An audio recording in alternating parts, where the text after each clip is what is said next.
Olá pessoal, está começando mais um Artica Entrevista. Meu nome é Érico Nicaido, sou sócio do Artica na área de fusões e aquisições. O convidado de hoje é o Ricardo Ribka, que é o CEO e dono da Transpotec. A Transpotec vem revolucionando o setor de intralogística no país. O Ricardo é um daqueles empresários que quem conhece sabe que é apaixonado no que faz e tem brilho nos olhos. Então, Ricardo, seja muito bem-vindo. Ô, Érico, muito obrigado, é um prazer para nós estar aqui representando a Transpotec. A gente está muito feliz de estar com vocês aí. Legal, obrigado. Ricardo, para começar, você podia contar um pouco aqui para a gente como que foi o seu início, desde lá a sua infância, depois a sua formação, depois até você virar o dono e CEO da Transpotec. Bom, uma história muito louca, muito abençoada e vou tentar fazer isso num prazo pequeno, né? Mas eu tive uma infância, graças a Deus, muito sadia em relação aos propósitos, aos princípios cristãos. Sou filho de pai mecânico, mãe costureira e a gente teve uma vida de classe média normal e eu sempre tive um talento muito grande que é vender, né? Então, quando eu era mais jovem, eu vendia picolé, mas graças a Deus eu vendia picolé porque um amigo meu vendia picolé e eu à tarde não tinha o que fazer, então eu vendia picolé com ele em troca do próprio picolé, né? Então eu já vendi picolé, minha mãe costurava para complementar a renda e eu vendia as costuras delas pela rua. E então assim, sempre fui muito vendedor. E com 15 para 16 anos eu comecei a vender CD, né? Achei uma oportunidade de ganhar dinheiro para fazer meu segundo grau, porque eu queria fazer inglês também. E aí abri uma gravadora de CD, uma história muito legal. Eu não tinha dinheiro para começar, mas acho que tinha sentido que aquilo ia ser um bom negócio. E achei um sócio, né? Aí a gente comprou de meia, ele pagou a primeira parcela, rateamos de meia a segunda e a terceira eu paguei já com a renda. Legal. E eu comprei a parte dele, e aí basicamente vendi CD aí até entrar na Transpotec. Mas nesse intervalo eu trabalho fora desde os 14 anos também. Então já trabalhei em agência de emprego como estagiário, fui estagiário de um banco lá, o Banco de Santa Catarina, o BES, que não existe mais. Já fui gestor de recursos humanos de uma empresa de asfalto, trabalhei em empresa de transformadores. Então, dos meus 14 anos até entrar na Transpotec, eu nunca tinha ficado desempregado. O trabalho sempre foi algo muito firme para mim, né? Um pouco pela minha criação, talvez. E aí a Transpotec eu entrei funcionário nela, nossa história é linda, né? Eu fui abençoado, Deus me colocou para pedir emprego para a pessoa certa, no dia certo, no horário certo. E aí eu, né, vou pedir emprego porque eu tinha passado na faculdade de Direito, eu tinha um sonho pessoal de moleque de ser juiz, e eu ia estudar Direito numa outra cidade, e eu precisava fazer a renda funcionar, porque onde eu trabalhava fixamente, meu salário estava atrasado. Mas o CD me mantinha. Então eu ganhava Olha quase só. que 3 a 4 vezes mais do que o meu salário normal gravando CD, mas eu sou muito seguro. Embora pareça meio doido, eu sou muito seguro. E naquele momento eu estava diante de um fato, né? A minha gravação de CD ia parar, porque eu iria trabalhar 8 horas por dia ali Tinha que estudar. e tinha que estudar à noite, era em outra cidade, Topic, e eu não podia mais gravar na madrugada. Eu cheguei a gravar por muitos anos, 3, 4 anos, a cada 40 minutos, uma hora eu acordava. Todas as madrugadas, todos Nossa. os dias, porque a minha gravadora era de 4x. Então eu vendia 10, 12, 20 CD, 20 cópias. Então eu acordava, gravava bip, atracava bip. Isso foi anos e anos. E aí eu procurei emprego, entrei na Transpotec como funcionário no dia 12 de março de 2001, né? Completei 24 anos agora de trabalho na Transpotec. E o meu chefe, então, nesse mesmo ano, queria uma oportunidade de alguém que substituísse o sócio dele. É uma história bem longa, não dá para contar rápido. Mas aí eu entro como sócio de uma pequena parte e em 2010 eu compro a parte dele. Também foi uma mão de Deus, eu não queria comprar, né? Eu era um jovem, tinha 27 anos, queria só trabalhar e seguir minha vida, mas Deus mandou eu comprar, arrisquei, comprei e de lá para cá sigo aí, por enquanto, como CEO da Transpotec. Pô, legal, que história inspiradora que você tem, parabéns. Oh, legal. Eu acho que isso já até, uma das perguntas que eu tinha preparado era do seu perfil empreendedor. Acho que não precisa nem perguntar isso, porque claramente você já é um empreendedor nato desde a sua infância, né? Olha, Érico, eu acho engraçado porque é uma impressão, né, que tu tem. Muitas pessoas me chamam e eu vou converso e acabo participando de eventos, palestras do ramo de empreender, mas eu acho que isso está tão vulgarizado no dia de hoje, porque, sendo honesto para você e para, né, para quem vai nos ouvir ou assistir, eu nunca fui um empreendedor nato. né? Eu tenho um talento, eu sou um vendedor nato. Então, perguntar, Ricardo, tu és um empreendedor nato? Não, né? Eu sou um cara abençoado, tô por acaso em algumas situações, né? Que não é acaso, mas eu sou um vendedor nato, né? Então, eu vendi muito bem CDs, graças a Deus, eu vendi muito bem roupas, graças a Deus, e se eu talvez não venda mais o que eu faço hoje, talvez eu vá vender outra coisa muito bem, né? Então, o empreender foi algo que me arrastou pelas circunstâncias, porque eu sou um bom vendedor, né? Mas tu queria empreender? Não, eu queria ser juiz. Tu decidiu? Não, não é, isso não está em mim, isso aconteceu, né? Então, eu acho assim, tá muito subjugado, né? Colocaram na nossa mente, colocam na mente das pessoas que empreender é o oposto de tu ser um fracassado. Não, não é. Eu tenho caras muito mais brilhantes do que eu trabalhando comigo. Legal. A empresa, né, esse CNPJ no qual hoje eu represento, não estaria se não tivesse esses caras. Eles não são empreendedores, assim como eu sou um vendedor, né? Então acho que essa colocação do empreendedorismo está tão mascarado que, respeitando todo mundo, tem profissionais liberais, né, autônomos, por exemplo, um baita de um dentista, ele é um dentista e ponto. Né? Aí, não, mas eu sou um empreendedor, eu tenho meu... Tá tudo bem, tu chama como tu quiser, mas tu és um dentista e eu sou um vendedor. Perfeito.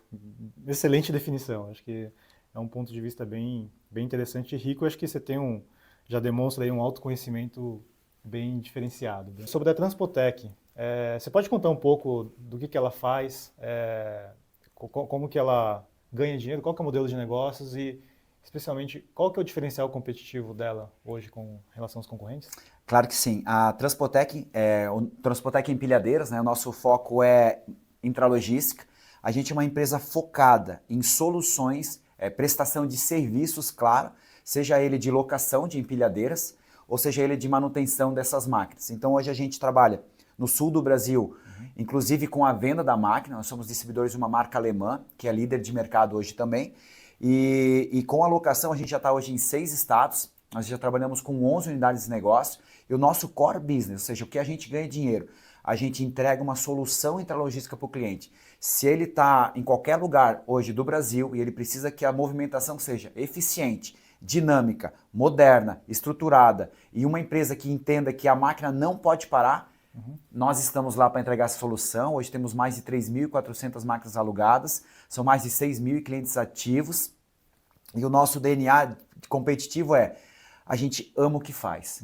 A gente é leal ao cliente, a gente se apaixona por ele, porque a gente aponta, o cliente está fazendo o core, produzindo, industrializando ou estocando. E a gente é a ponta disso que ele faz a nota fiscal entrar num caminhão para ser faturado. Então a gente enxergou que o nosso diferencial que esse tempo conta, que uma máquina não pode ficar parada, a gente não faz gol de mão, então isso nos deixa livre de expandir, escalar, porque a gente sabe que o nosso critério de atendimento, de negociação é sempre o mesmo, servir o cliente. Então acho que são alguns principais negócios e algo que nos orgulha muito é contar com mais de 350 mecânicos de empilhadeiras treinados dentro de casa.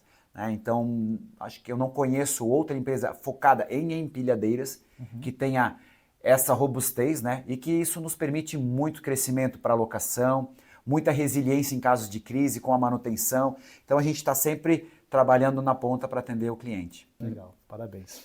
E Ricardo, se puder contar um pouquinho também, ao longo dessas 2 décadas aí de Transpotec, certamente você passou momentos muito difíceis. Se você puder contar um pouquinho aí, ilustrar alguns exemplos de alguns momentos mais marcantes, que foram mais difíceis e foram talvez algum momento de virada de chave, acho que vai ser bem legal para a gente conhecer um pouco melhor.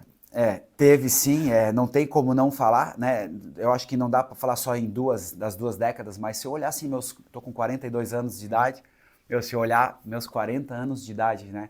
Eu tive momentos muito difíceis na infância, meus pais se separaram, então foi um momento muito difícil, eu tinha 10 anos de idade, aquilo teve um impacto, definiu um pouco do que eu sou hoje, definiu meu caráter, definiu meu respeito com mulheres. Graças a Deus meus pais voltaram, né? Então também marcou. Então acho que a gente vive de momentos bons e ruins. Uma coisa eu acredito muito era que o dia bom e o mal vai chegar para todo mundo, né? Isso é muito profético e bíblico. Então assim, falando da empresa especificamente, eu tive, a cada 2 anos eu tive um impacto muito grande quando eu tinha o meu sócio. Era algo inacreditável, assim, porque toda vez que a empresa dobrava de tamanho, e de 2001 até 2009, onde foi nós dobramos o tamanho, embora uma empresa muito pequena, e para dobrar era mais fácil, né? Quando tu é pequeno não é fácil dobrar. Então, a cada 2 anos a gente teve momentos de muita discussão, de muita tensão, e eu pensei em desistir várias vezes, né? Hoje eu olho para trás, assim, os 2 anos, em 6 eu queria parar, em 8 queria parar, em 4 queria parar, em 10 teve o grande impacto da minha compra, né? E eu sempre pensei, algumas vezes fui para frente do espelho e falei, cara, o que tu vai falar pro teu filho quando tu tiver um filho? Porque eu ainda não tenho, mas já pensava em o que eu ia dizer para ele, que eu era um covarde, que eu era um fracassado, por que eu tô desistindo, né? Por quê? Então, assim, passei por muitos momentos ruins, mas eu não desisti porque eu tinha certeza que a gente estava por caráter sólidos, que a empresa estava trilhando algo que era justo, correto. A gente não passa perna em ninguém. Então, assim, por que eu estava nessa aflição? Não, eu vou tocar. Então, passamos por muitos perrengues. Eu peguei a crise de 2009, eu peguei a crise de 2012. A casa da minha mãe, que ela morava, foi penhorada mais de 8 vezes, porque era o jeito de eu buscar o capital garantidor do banco. Então, assim, eu tenho certeza do que eu estou fazendo é algo bom. A gente não está fazendo mal para ninguém, então vamos. Então, teve muitos momentos ruins e hoje, né, quando eu olho para trás, que é a tua pergunta, eu vejo que é processo. Eu não teria a cabeça de estar aqui hoje falando contigo, né, de ter a Transpotec com esses 700 colaboradores que tem hoje, se algum desses processos eu tivesse falhado ou não passado. Porque tudo é uma escola, né? Eu vi aquilo, mas Deus estava vendo talvez 20 anos para frente que eu nem vi ainda. Então, acho que tudo é processo, né? Tem muita gente que desiste muito rápido e o problema vai ter, pro bom e pro mal. Os clientes da Transpotec, o que eles mais valorizam quando eles vão contratar você? Qualidade, disponibilidade de produtos, de serviço, preço, sustentabilidade, que é um foco aí de vocês, né? Ou é tudo junto? Então, né, acho que a Transpotec nesse ponto é muito disruptiva, Érico, porque o cliente, obviamente, ele olha tudo o que tu falou e cada cliente, cada momento, ele tem o peso para cada uma dessas falas. Tem cliente que o momento é preço, depois o resto. Tem cliente que é SG. Mas o que nos diferencia, o que nos torna assim, a empresa selecionada é a qualidade do serviço que a gente presta. Por quê? Porque não é sobre produto. Né? Então, todo o nosso time comercial e a empresa inteira enxerga quando fala para o cliente eu não estou te alugando uma máquina. Porque máquina o dinheiro compra e coloca lá. Ele poderia comprar a máquina sozinho. E tem mais de 30 opções de marca no mercado. O mercado asiático tem entrado aqui e colocado milhares de opções, na qual eu também posso pegar.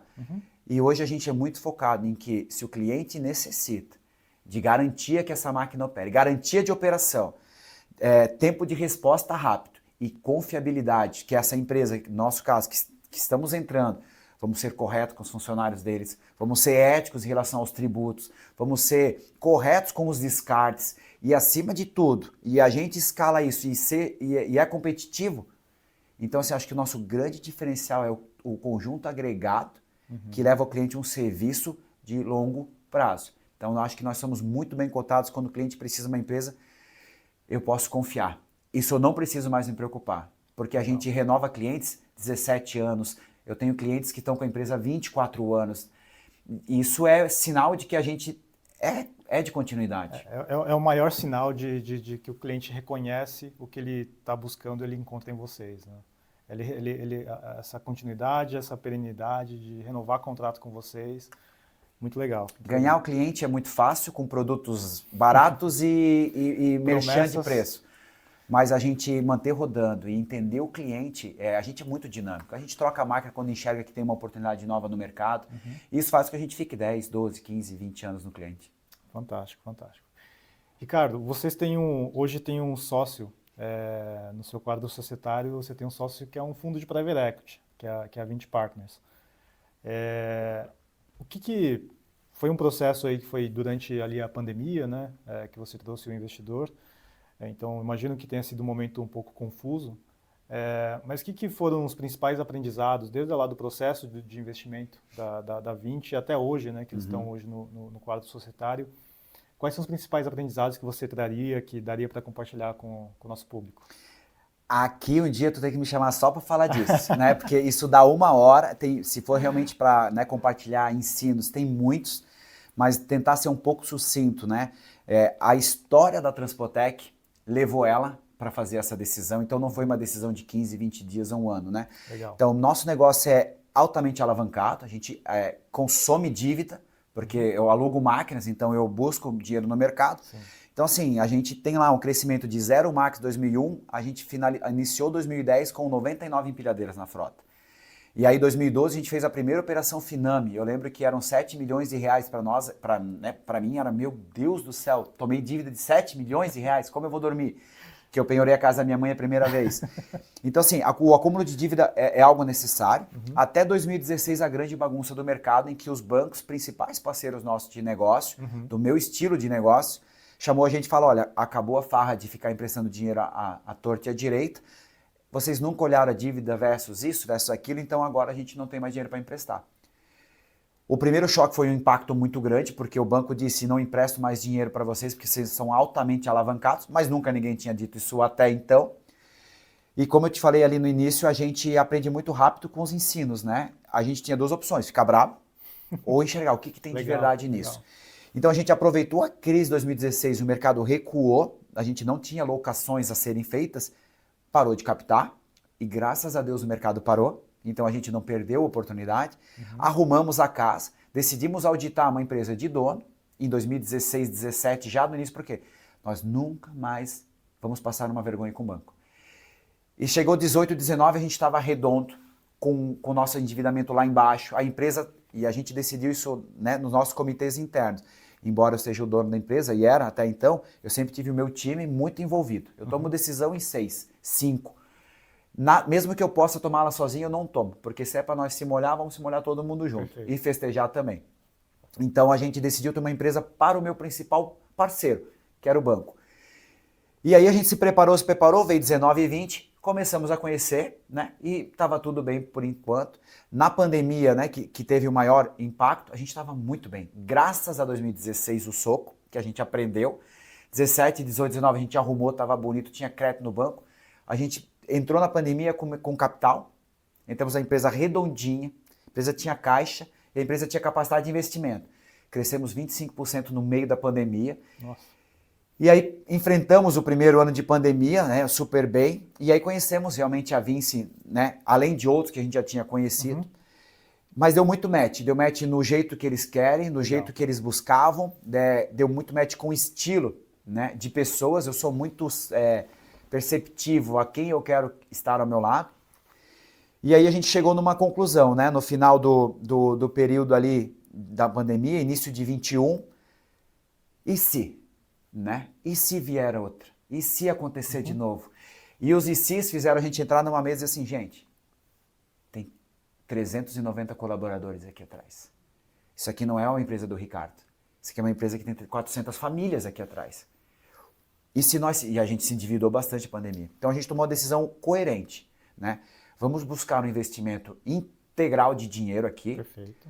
Com a minoritária, porque era o que a gente precisava, para que a gente não toque mais o que a gente aprendeu, que era um ponto de inconvergência, porque a gente tem um tamanho limitado e a gente tem o Oceano Azul pela frente. Então foi aí que a gente foi buscar e continuamos o match com a Vinci.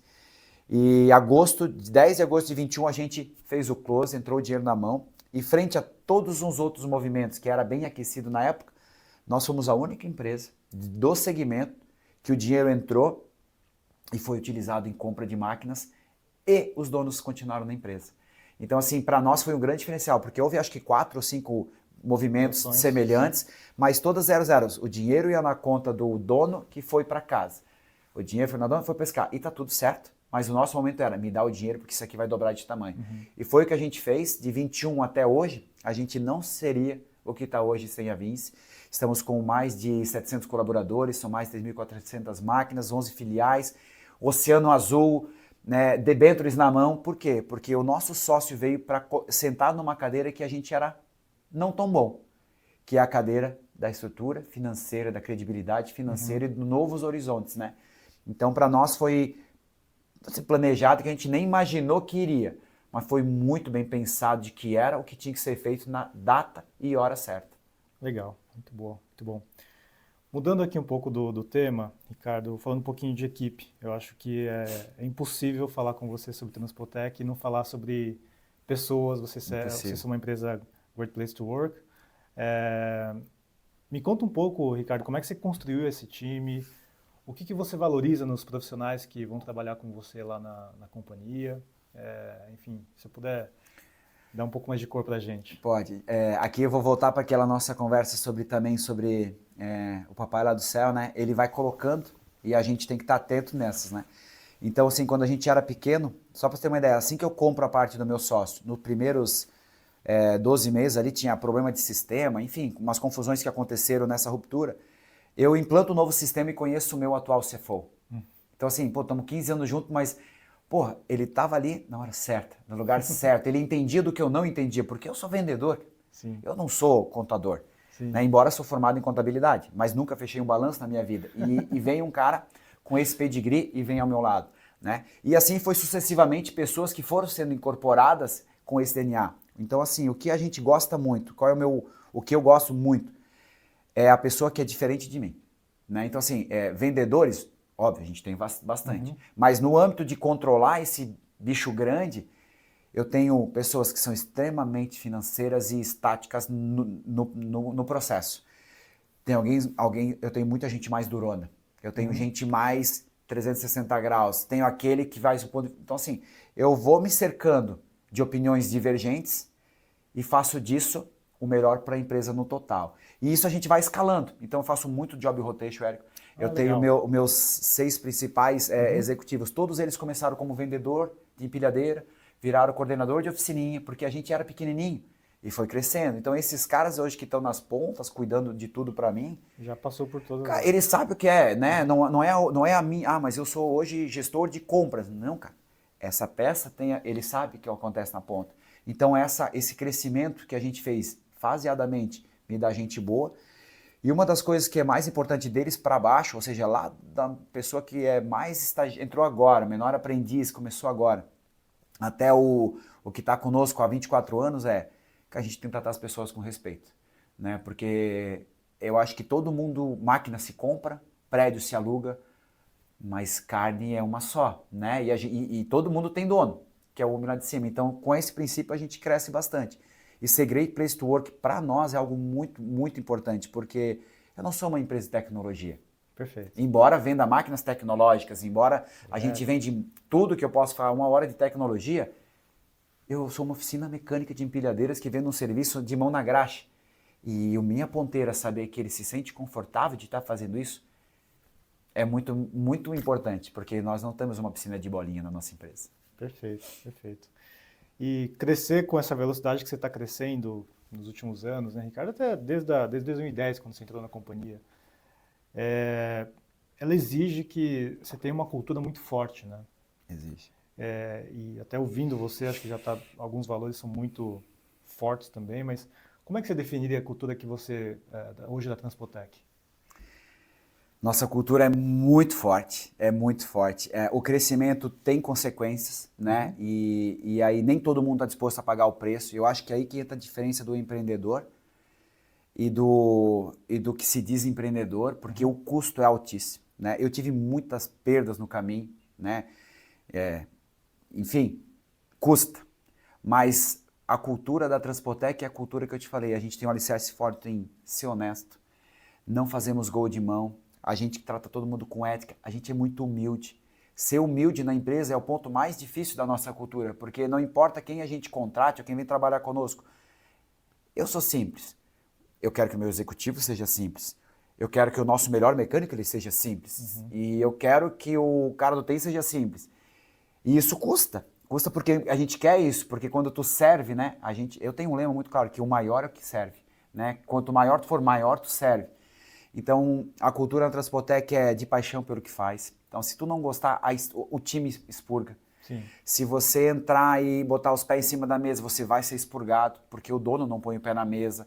Né? Se você não chegar cedo no horário, embora no horário certo, você não vai ficar. Por quê? Porque todos os executivos fazem isso. E não importa onde esteja alguém, se tu não prosperar em equipe, vai doer no bolso de alguém. Então, acho que manter nossa cultura, ela é árdua. A gente cresceu... Só nos últimos 4 anos a gente fez 3 vezes o nosso tamanho E custa, né? Vou te falar que é fácil, estaria mentindo para todo mundo. Vai ter um custo, mas tem que saber por que está fazendo, né? Por que eu faço? Tem um propósito, né? Enquanto Deus não me tirar de lá, eu vou fazer o que Ele mandou eu fazer. Legal, boa. Ricardo, falando um pouquinho de futuro aí para a Transpotec, olhando o mercado de locação de equipamentos, como é que você enxerga aqui o mercado no Brasil nos próximos anos? Érico, a gente está vivendo no mundo da intralogística uma oportunidade gigante. A gente reconhece essa oportunidade, a gente está trilhando a oportunidade. Nos últimos 4 meses aí foram mais de 500 máquinas que a gente adquiriu. Isso é números exorbitantes, né? Sim. Se eu falava em 500 máquinas, se eu pegasse 2010, eu levei 4 anos para botar 500 máquinas. A gente fez isso em 4 meses, né? Então, o porquê que é um oceano azul que eu uso esse termo? Porque a gente tem muita oportunidade de entrada, a gente tem uma boa presença no sul, mas ainda tem muito espaço. A gente tem crescido muito em São Paulo, muito em Goiás e muito em outras regiões. O atual momento do mercado de alto custo de capital, de tecnologia de máquinas muito aceleradas mudando, faz o cliente não optar por uma compra, porque você pode se virar obsoleto muito em breve. Eu ofereço esse serviço e deixar ele muito seguro de que enquanto estiver conosco, o que tem de melhor vai estar na ponta. Nosso mercado de recuperação de máquinas e de revenda, ele é muito forte, então eu não tenho medo de colocar quantas forem, porque eu tenho o mercado do bypass na segunda ponteira. E a gente tem uma gestão tributária no Brasil muito confusa, né? Então a gente tem um oceano azul para trabalhar e não é do segmento. Eu posso te afirmar assim, Ricardo, mas então locação de empilhadeira oceano azul? E não é, porque tem que saber fazer. Claro. A gente levou 24 anos para enxergar o que é bom e o que não é, a máquina que serve, que não serve, o tipo de perfil de atendimento na região A, B, C e D, o que tem que ter, o que funciona, o que a gente aceita. Então, assim, eu acho que a Transpotec está vivendo um momento fantástico e a gente tem muito espaço de crescimento ainda. Legal, legal. E se eu fosse uma pergunta aqui, olhando para frente também, qual que é o sonho grande da Transpotec? Não o seu, da Transpotec.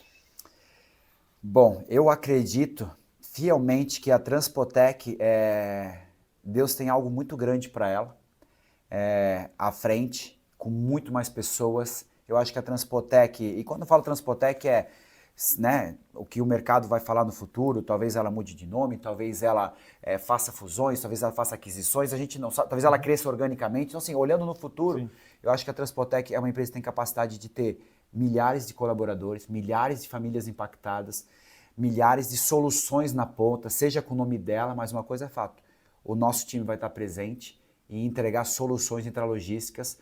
E eu não consigo hoje colocar um ponto com um sonho grande, porque é tão vasto que a gente pode alcançar que Deus nos dê força para chegar lá, sabe? Fantástico. Ricardo, você já tem um fundo de investimento como sócio, né? E parte do nosso público aqui talvez esteja no momento de também considerar trazer um sócio. Legal. Qual dica que você daria para um empreendedor que está nessa situação hoje? Bom, vou dar algumas, eu vou olhar para a câmera agora. Eu tenho algumas frases, Érico, que eu acho importante dividir com vocês, né? Nós não chegaríamos onde chegamos se nós não tivéssemos encontrado um grande parceiro. A nossa meta era chegar em um lugar mais longe, mais alto, e a gente enxergou que precisava do parceiro. Então, saber o porquê, e acho que essa é a provocação, né? O porquê você está disposto. Você realmente sabe o que você está fazendo, porque é uma sociedade. E nós sabíamos. Então, nós demos o primeiro passo porque a gente sabia o que a gente queria. E encontrar um fundo, para nós, antes de falar o meu motivo, eu vou comentar uma frase que eu acho que é muito válida. Guardem essa frase. Cuidado com o canto da sereia. Porque a sereia, ela seduz, ela canta bonito, ela vai falar o que os seus ouvidos querem ouvir. E depois o barco bateu na pedra porque ela nem existia, né? Então a gente não se preocupou muito em olhar o que está por trás das cenas. A gente foi olhar o olho do nosso sócio. Perfeito. A gente foi apertar a mão dele, a gente foi ser recebido por ele na casa dele, a gente viu que os valores eram parecidos. Óbvio, somos diferentes. Mas a gente sabia com quem a gente estava lidando, a gente sabia a segurança e quem estava por outro lado, né? Porque é um grupo de investimento. As regras foram colocadas e a gente estava disposto a jogar aquele jogo. Porque eu gosto muito assim, se você está jogando basquete e você tá ali, vai fazer a cesta, o juiz apita e diz que é pênalti, que virou futebol, não dá, né? Então a gente começou e terminou. Então eu recomendo piamente que com uma boa fusão, com um bom fundo ou com um bom parceiro que lhe agregue valor, que seja honesto com você, que abra portas para você e que saiba certamente, né, qual é a parte dele no negócio e qual é a sua. Porque depois que tu, né, entrou, apertou a mão, não adianta mudar, não, mas eu não sabia muito bem. Então discuta bem, mas foi de muita valia. Eu recomendo demais. Assim como eu tenho 20 amigos que não recomendo, né? E talvez em algum momento falhou.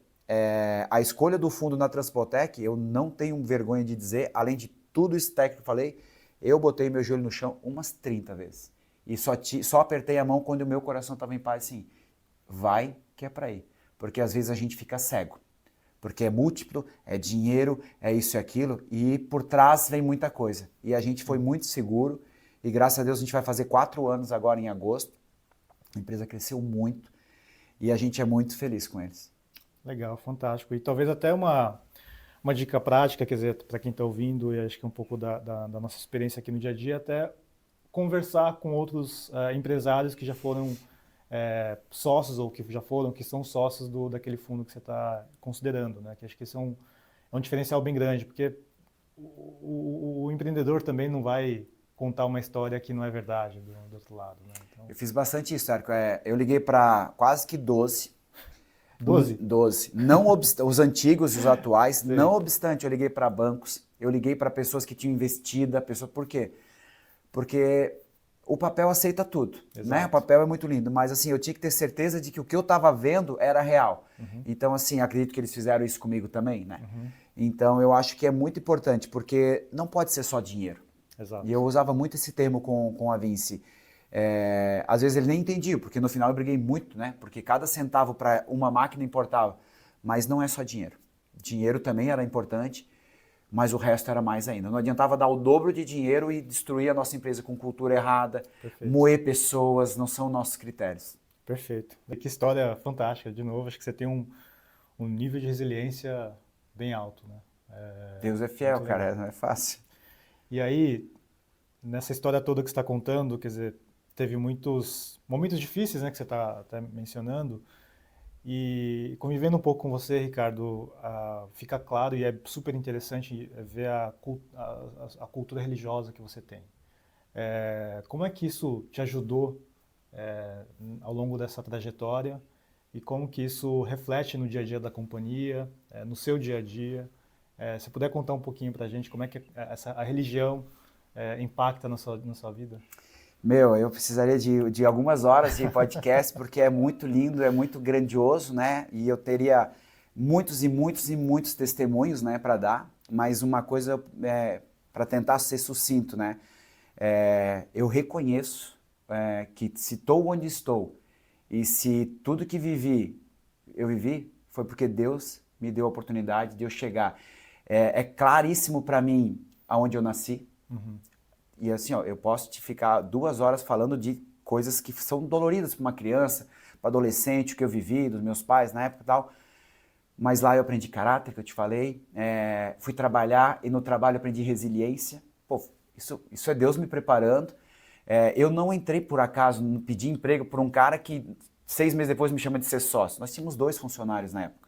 A Transpotec faturava, para ter uma ideia só, o de hoje, não sei se posso comentar, mas na época posso, a gente faturava 20 mil reais por mês. Eu entrei numa empresa de colaborador, numa empresa de 20 mil reais por mês. 2 mecânicos, 2 carros oficina. E olha para hoje, se eu achar que isso é da minha força, Érico, que eu sou bom, eu seria muito hipócrita, né? Tem Deus que me colocou lá, Deus me deu conhecimento. Foi uma resiliência de 9 anos, foram anos difíceis, mas de muita sabedoria. Eu aprendi o que era bom na minha convivência de conflito. Porque todo mundo vive conflitos. Sim. Só que tem 2 formas de tu absorver. De reclamar de tudo, dizer que a vida está muito ruim, dizer assim, eu vou fazer o oposto disso. Né? Eu vou fazer o oposto disso. E fui buscando.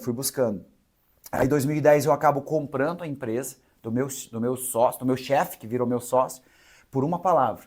Um dos nossos meninos mais antigos, está comigo há 24 anos, ele me encontrou um dia e falou assim, e eu estava vendendo a empresa, estava vendendo por 1/4 do valor que eu comprei em 2010, e ele olhou para mim, nós estava por acaso no shopping, acho que eu devo ter ido no shopping na época lá 2 vezes no ano, e uma delas ele me encontra, e ele nunca tinha ido no shopping, ele foi a primeira vez no shopping, ele me encontra e fala, os humildes serão exaltados, volta. Foi suficiente para eu voltar para casa, fazer uma proposta de compra, comprei a empresa. Em uma semana de retorno da minha empresa comprada, eu não tinha condições de comprar, eu tinha 27 anos de idade, eu não tinha dinheiro, e eu comprei na fé, porque eu acreditava no negócio, é fé pura. Eu tenho o papel até hoje da minha compra guardado. Uma semana eu errei a conta. Eu achava que eu era bom o suficiente, que eu sabia fazer a conta, e eu errei a conta por 42 mil por mês. Faltava no caixa, eu não ia conseguir pagar a dívida que eu assumi com ele. Menos de uma semana depois, eu orei muito a Deus, pedi muito para ele, fiquei bravo, na verdade, com ele, porque eu não queria comprar, ele que manda eu comprar, mas um cliente que estava com a massa falida parado, liga para mim no meu celular e fala, poxa, compramos a operação de tal massa falida, tudo mais, tu tens umas máquinas aqui, eu tinha mesmo parada lá, mas a gente quer alugar, mas eu não tenho um budget alto. Daí eu estava com a cabeça pensando como eu ia pagar a conta, qualquer coisa servia. Eu perguntei para ele, qual é o teu budget? Ele disse, 42 mil reais por mês. Então, assim, eu tenho mais 6 mil vezes, assim, não é sobre mim, é sobre ele. Então, a gente, eu, Ricardo, né, a gente deixa a empresa muito à vontade, mas uma coisa na cultura dentro da empresa, né? A gente é sangue laranja, a gente é Transpotec, mas eu não posso não me posicionar de que eu tenho uma missão com ele, eu tenho um propósito com ele. Nem sei se é ficar à frente do negócio, mas por enquanto né? Ele deixa algumas evidências, mas a gente segue princípios que são universais, né? Deus coloca o amor como prioridade, bondade como prioridade, então assim, tudo que é bom, perfeito e agradável é dele. Se isso eu não puder entregar na empresa que eu gerencio, que eu represento, então eu estou fazendo algo errado. Então a gente tenta entregar passos de fé, temos momentos de muita liberdade, né? Com qualquer outra religião, mas a minha é muito clara. Né?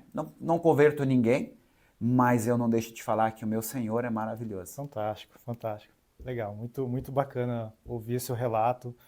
E é interessante como a religiosidade pode te ajudar nesses momentos mais difíceis, né? E é algo que no mundo dos negócios, do dia a dia, a gente não fala muito sobre isso, né? Mas é algo que pode ser uma fortaleza para as pessoas, né? Assim, Érico, até não que eu seja experiente, né? Eu sou apenas uma ovelha das 99 que ele busca, né?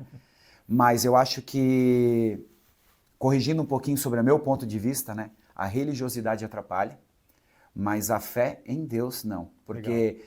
Entre esses dois canais, a religiosidade te coloca regras, métodos, conceitos, e que se tu lê literalmente a palavra que ele te dá, você não precisa, basta ir a um quarto em secreto e você pode encontrá-lo. E não precisa fazer 10 isso, 15 aquilo. Então a religiosidade é algo, no meu entendimento, né, que afasta, mas a fé não. E no mundo dos negócios existe muito preconceito, né, das pessoas, por acaso, mas eu acho que qualquer homem ou mulher empreendedor, que se diz empreendedor, que não consegue encontrar no Provérbios, em Eclesiastes, um ensino de 2000 anos atrás, muito superior, mais de 2000, porque foi escrito por Davi e Salomão, então falando de 2400, 500 anos atrás, e ele não enxerga que aquilo ali tem um poder de sabedoria no mundo dos negócios, do mundo da vida, maior do que qualquer outro grande astro da literatura escreveu hoje, porque com respeito a todos os escritores, Provérbios, Eclesiastes, fala sobre sabedoria e sobre como conduzir o negócio e a vida, que se a gente só aplicar, a gente vai ter sucesso. E eu não preciso ler mais nada. Aquilo já bastava. Então, acho que a literatura que está nesses livros na Bíblia compilados tem muito que agregar no empreendedorismo. Muito. Legal, legal. Boa. Excelente ponto de vista. Ricardo, muito obrigado pela sua presença. É uma honra e um prazer enorme ter você aqui no nosso escritório hoje, compartilhar a sua história maravilhosa, fantástica aqui para o pessoal. Só tenho a agradecer aí a você. Obrigado. Cara, é uma honra. Obrigado por mim. Eu me sinto muito lisonjeado de estar aqui na Faria Lima, em São Paulo. Né? De novo, eu olho para trás e olho para agora. Eu não posso não deixar de agradecer a Deus por me dar essas oportunidades aí, de falar o nome dele no lugar tão difícil, né? Então, para nós é muito legal. Estou muito feliz. Legal, Ricardo, muito obrigado, cara. Valeu. Valeu.